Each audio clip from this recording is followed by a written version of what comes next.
Te cuento que hace 6 años yo tenía un estilo de vida poco saludable, vivía a las corridas, no sabía parar, incluso cuando paraba me sentía como que no estaba haciendo nada y no me sentía bien, no disfrutaba del ocio y bueno, me levantaba muy temprano en la mañana corriendo con los chiquilines, yendo a trabajar, trabajaba muchísimas horas, siempre atrás del dinero, de hacer más plata y bueno, y de ser siempre la mejor en todo, ¿no? Mejor madre, mejor amiga, mejor hija, mejor hermana. Y bueno, y hacía deporte también, hacía mucho deporte, todas las noches iba a gimnasia. Y bueno, y empecé a sentirme como fatigada y a no poder terminar las clases de gimnasia. Y bueno, y ahí me empecé a dar cuenta que había algo que no estaba bien, empecé con taquicardia, con no poder dormir bien de noche, mucha ansiedad tenía. Bueno, también se manifestaba en algunas relaciones de ser poco paciente, poco tolerante, tener poca paciencia, ¿no? No sabía parar, o sea, yo si paraba no me sentía feliz. Y estando de viaje me vino un dolor muy fuerte en el pecho y bueno, pensé que estaba haciendo un infarto. Y bueno, me dijeron que había sido un desgarro muscular y bueno, la cosa que en 2 días ya estaba de vuelta en la rutina y me volví a Uruguay en lo mismo, hasta que un buen día no me pude levantar de la cama porque me sentí horrible, no podía respirar, me cansaba, ¿no? O sea, no podía seguir haciendo el mismo ritmo de vida que estaba haciendo. Y bueno, y el 21 de agosto me internan y bueno, cuando me dan la noticia, el diagnóstico era peor de lo esperado porque era un cáncer atípico, donde el diagnóstico era bastante complicado. Y ahí tuve que parar o parar. Y tuve 1 año dedicada a curarme, a investigar qué era lo que tenía, investigando otras medicinas porque la medicina tradicional no me daba muchas expectativas de vida y yo me había agarrado a la vida, yo tenía que vivir porque bueno, tenía hijos chicos y tenía una familia divina y tenía mis amigos y bueno, yo no me quería ir todavía. Y bueno, y realmente hice un cambio total en mi vida, empecé a caminar mucho, ejercicio, pero un ejercicio saludable. Y bueno, y me acerqué mucho a un amigo mío, que es el hermano de mi amiga del alma, Silvio Reich, que él ya hacía años que estaba en un camino espiritual, que él antes de que yo me enfermara me decía, me invitaba a sus charlas y yo le decía, no, meditar, no cuentes conmigo, porque yo no podía parar, menos meditar. Para mí el meditar era para personas que viven en lugares que no hay gente o no era para mí. Y bueno, y él me enseñó, al principio le costó muchísimo porque yo era todo apurada y me decía, pero ¿pasa algún tren? Y empecé a observar, a estar más en sintonía conmigo, en contacto con lo que realmente me gustaba, la naturaleza, le empecé a encontrar un encanto a la naturaleza, al estar sola, que yo no sabía estar sola, ahora me encanta estar sola, disfruto mucho, y ahora empecé como a darme cuenta, a estar con todos los sentidos, con el gusto, disfrutar de una comida, saborearla. Me cambió la vida.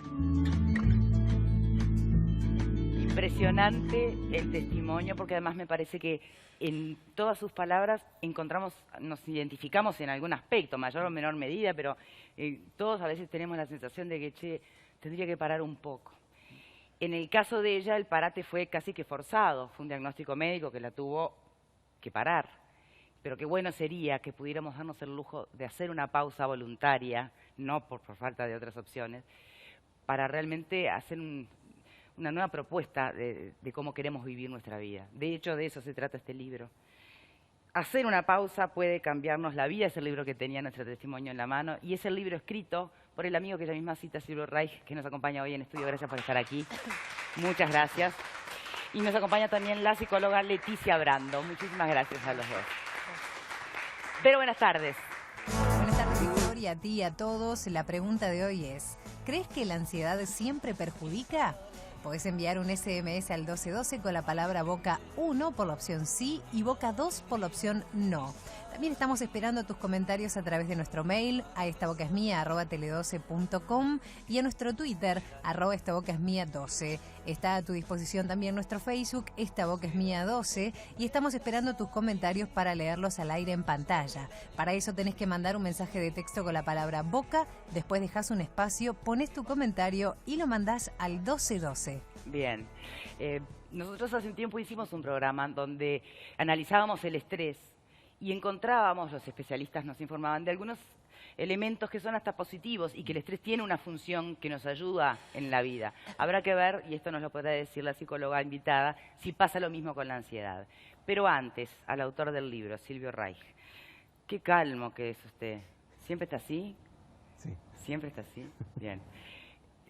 En la información que uno accede a través de esta publicación, se sabe que usted siempre tuvo como especial camino la búsqueda del desarrollo espiritual del ser humano, ¿no? ¿Cómo se traduce eso, en definitiva, en los hechos, en la vida? Porque no es que usted se haya convertido en una seta de esos que circulan por Katmandú, ¿no?, con las barbas largas. Usted tiene una vida. Claro. Sí, en realidad, ser espiritual, o sea, todos somos espíritus desde un punto de vista. O sea, que ser espiritual es parecido a ser uno mismo. El tema que a veces te preguntás qué es ser uno mismo. Bueno, para mí es estar en contacto con tus verdaderos recursos, cualidades, principios, valores. Y eso para mí es ser espiritual. El tema es que estar en contacto es lo difícil, ¿no? El ruido nos interfiere de una manera increíble. Ahora, necesariamente para lograr estar en contacto, uno no quisiera llegar a la falta de salud para que sea la única posibilidad, ¿no? Claro. ¿Y cómo Sí. convencernos de que hay que hacer una pausa? Yo creo que no puedo convencer a nadie. Sandra lo decía en el testimonio, ¿no? No es fácil porque las personas tienen hábitos y si actúan desde esos hábitos, es como ir a un auto a cierta velocidad y te piden que frenes. Yo creo que la gran mayoría de las personas que lo hacen porque surgió alguna enfermedad, alguna dolencia. Y las otras personas es porque tuvieron un despertar espiritual que les exigía empezar a cambiar sus hábitos de vida. ¿Cuál fue el suyo? A ver, yo en un momento sentí que tenía todo, pero que mi vida no tenía un propósito. ¿Edad, más o menos? Y hace 17 años, 18 años por ahí. Y que estaba todo bien, pero que mi vida no tenía un sentido. Yo no sabía para qué estaba en este mundo. Pero cuando dice tenía todo, ¿qué tenía? Tenía todo a nivel físico, no me faltaba nada en mi familia. ¿Había formado su familia? Sí, en realidad sí. O sea, tenía todo lo que yo necesitaba para vivir una vida sin problemas. Pero me faltaba el significado de mi vida. ¿Qué hago yo en este mundo? ¿Para qué sirvo? ¿Alguien tiene esa respuesta sobre sí mismo? Pregunto, porque creo que esa pregunta es tan común. ¿Vos tenés respuesta sobre eso? ¿Sí? Yo soy un... Bueno, fantástico, que después me cuentan si tienen la respuesta y ustedes también. Yo a veces dudo de cuál sea, realmente dudo, me hago esa pregunta con frecuencia. Sí, perdóname, Silvia, entonces... Eso, o sea, yo me hacía esta pregunta. Yo no sé si tengo la respuesta tampoco, pero lo importante no es tener la respuesta, es hacerme la pregunta. Y eso es lo que yo encontré. Porque en el hacerme la pregunta, empiezo a reflexionar si la vida que estoy llevando está alineada con mis principios, con mis valores, si está alineada con lo que yo quiero dar en este mundo. Entonces, hacerme la pregunta me permite elegir qué quiero y qué no quiero en la vida. Qué buen consuelo para quienes nos hacemos esa pregunta, ¿no? Y no hemos encontrado respuesta todavía. Pero convengamos que tomarse el tiempo por lo menos para preguntárselo. Sí, totalmente. Ahora, ocurre que muchas veces las realidades de las personas hacen que sea muy difícil, porque la urgencia de llegar al final del día te gana. Y no tenemos tiempo, ¿no?, realmente para sentarnos a hacernos esa mega pregunta, que parece mega, después está en la cotidiana la respuesta, está claro, pero en principio parece mega. ¿Cómo pretender que una persona que está justamente llegando al final del día, llegando al final del mes, con urgencias realmente... Usted lo decía, yo tenía todo, entonces te pudiste dar el lujo de ponerte a pensar. cuando no se tiene todo, cuando la vida aprieta, ¿no?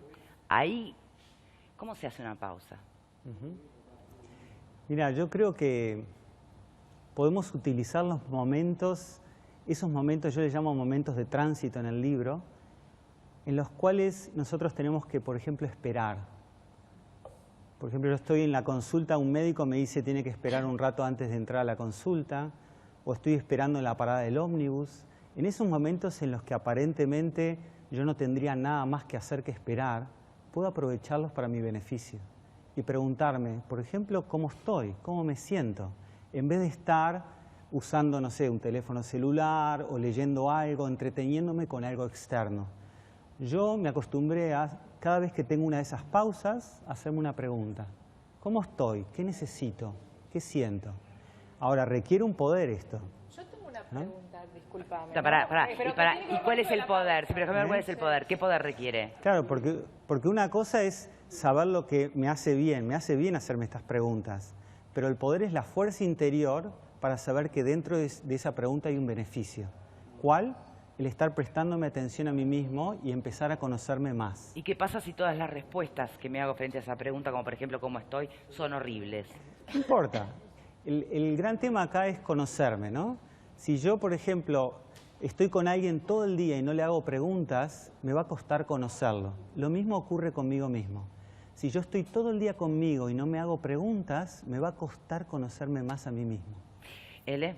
No, mi pregunta, bueno, ahora queda un poco más clara, pero de todos modos tiene que ver con el significado de hacer una pausa. O sea, ¿qué es hacer una pausa? ¿A qué le llamás pausa? A eso de preguntarte cosas, porque tal vez para mí la pausa sea justamente agarrar el telefonito y hacer algo. Y es una pausa que puedo disfrutar también. O una pausa, si estoy en una sala de espera, agarrar una revista, lo que sea, y leerlo, y eso también puede ser una pausa. O sea, pero hay una pausa de tu actividad normal, él pretende llenar la pausa con otra cosa. Quería saber bien el significado a qué es lo que Silvio le llama pausa, ¿no? Si es eso de esa conversación contigo mismo. Y por otro lado, el tema de la espiritualidad y el encontrarse uno. Puede que la espiritualidad de cada uno de nosotros también esté relacionada con la vorágine de la vida. Tal vez yo me siento más yo si vivo a 100 por hora que si vivo a 20.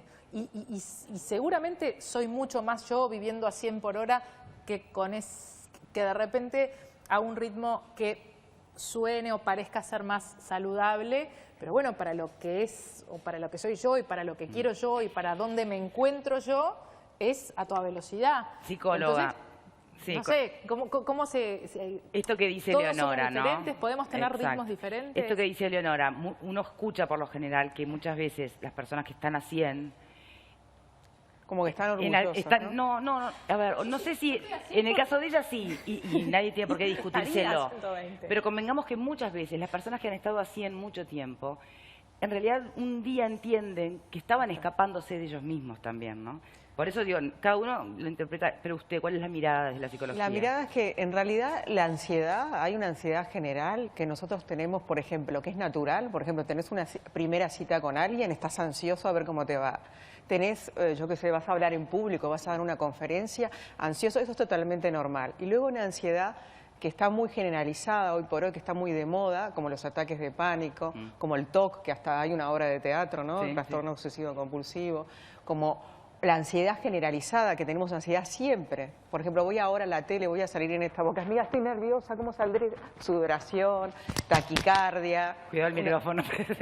Y pego el micrófono. Claro, sí. Lo que estaba contando Eleonora, en realidad, esa gente que dice orgullosa, y es que yo estoy 100 por hora. 100 por hora, pero hay un momento que vos tenés un coche, estás a 100 por hora y hay un momento que tenés que parar. ¿Por qué? Porque se te acaba la nafta o por una cantidad de cosas. Entonces lo que propone Full Stop, el libro de Silvio Reich, justamente es eso. Hay momentos en nuestra vida, hasta los que estamos a veces con mucha energía y la sabemos usar, que tenemos que hacer una pausa. Si no hacemos una pausa, nuestro cuerpo, que es nuestro instrumento, es donde nos lleva a todos, donde logramos por nuestro cuerpo, por nuestra mente, porque empieza acá. Silvio no está muy de la teoría del cerebro, él es más habla más del alma, pero el cerebro nuestro que marca nuestras decisiones, que es el que decide si yo me levanto cada día de buen humor, es una emoción. Y una emoción es un hábito, pero una emoción también es una conexión neuronal. Entonces nuestro cerebro cada día hace una sinapsis, se conecta y hace que yo cada día diga, qué bueno, estoy acá en Montevideo, qué lindo que es este país, qué lindo empezar el trabajo, mirá, estoy acá con mi hijo, una cantidad de cosas. Y hay otra gente que se conecta con una emoción negativa día a día y dice, ay, qué triste, mirá lo que es este país chiquito, todos criticones, ¿no? Quejosos, ¿verdad? Y no se reconoce a él y no se espeja de repente con lo que le está pasando. Como dice Silvio, el mirarse, el preguntarse, el encontrar el sentido. Todos en nuestra vida estamos buscando un sentido. Ya lo buscaba Viktor Frankl, ¿no? En El hombre en busca de sentido. ¿Cuál es mi sentido? Los carceleros, ¿qué pueden hacer? Me pueden quitar toda mi libertad. Ellos piensan que me quitan la libertad, pero no me pueden quitar la libertad última. De hecho, Viktor Frankl sostenía que los que sobrevivieron a los campos era porque tenían algún sentido, ¿no? Claro, Ahora, vamos a bajar esos conceptos a tierra, porque incluso desde la propia neurociencia, y lo hemos aprendido en este programa, se sabe ahora que la mayoría de nuestras decisiones cotidianas, vos hablabas de la sinapsis, están a un nivel inconsciente, ¿no? O sea, terminamos a 100 por hora, a veces, sin proponérnoslo o sin tenerlo como una meta. Es que nos dejamos llevar por las decisiones que vamos tomando, en muchos casos, o la mayoría, inconscientes y automáticas. ¿En qué parte, a qué neurona tenemos que convencer de que es necesario bajar un cambio, de que es necesario repensarnos, de que es necesario reconfirmar? Tal vez todos los días sea un exceso, pero cada tanto que estamos en el lugar que queremos estar y teniendo la vida que queremos tener. Y generalmente pasa lo que le pasó a Sandra, una situación límite. Te enterás que te viene un cáncer y ahí decís, ahora tengo que parar, ahora tengo que empezar a hacer un cambio de vida, un cambio de hábitos. Lamentablemente, la mayoría de las veces la gente empieza a cambiar cuando tiene una situación límite. Estaría bueno que empiece a cambiar solito, porque bueno, se me ocurrió un día tener buenos hábitos, hacer deporte, llevarme bien con las personas, tener buena energía, buena onda, desearle lo mejor al otro. Estaría bueno que sea porque se me antoja hoy, pero la mayoría de la gente cuando empieza a cambiar y empieza a estar más tranquila, generalmente es una situación límite. No sé qué te parece a vos, Silvio. Sí. ¿Qué herramientas propones, Silvio, en este libro para lograr esa pausa? Primero, yo creo que aceptar que uno está ansioso, en el caso de esto que estamos hablando, es una primera herramienta. O sea, se llama observar lo que pasa en mí. Y cuando yo observo algo, eso empieza a morir, en el momento que yo lo observo. Es como cuando vos observás una emoción negativa. Perdón, ¿por qué empieza a morir? ¿O puede convertirse en un objeto obsesivo, verlo todo el tiempo? Mira, es como, viste, cuando vas al médico y estás muy ansioso y el médico te dice lo que vos tenés es tal y tal, viste que hay una cierta calma, como diciendo, ahora ya sé. A eso lo llamo que empieza a morir. Está bien. O sea, la incertidumbre de no saber es lo que me puede causar ese malestar a veces. Entonces, cuando yo observo, por ejemplo, la ansiedad en mí, en ese momento dejó de tener una incidencia, empezó a ser un visitante, me está visitando por algo la ansiedad, pero no es que yo soy ansioso, yo estoy ansioso. Entonces, la capacidad de separar quién soy de lo que me está pasando es uno de los métodos que yo pongo ahí, ¿no? Ahora, esto requiere también saber observar. Y por eso es que yo insisto en conversar conmigo, mirarme. Otra de las cosas, me parece, en las relaciones. Las relaciones a mí me delatan. Si yo tengo relaciones que no son buenas relaciones con los demás, es que hay algo en lo que yo también tengo responsabilidad. Y eso me está hablando que quizás no estoy siendo armónico, no estoy siendo equilibrado o que puedo mejorar. Entonces, no solo requiero de que una enfermedad aparezca en mí, solo observo alrededor. ¿Qué pasa? Las personas cuando llego se alegran o se ponen tristes. Las personas cuando yo me voy festejan o dicen qué pena que se fue. Y esto es una señal también, ¿no? Bueno, ¿les parece que ese último punto, que está bueno, ¿no? Es decir, verte en el espejo de alguna manera de los otros, pero ¿cuán fina puede ser esa observación? Nadie te va a decir, chao, qué suerte que te vas cuando te vas, ¿no? No. Igual te das cuenta. A ver. Es fácil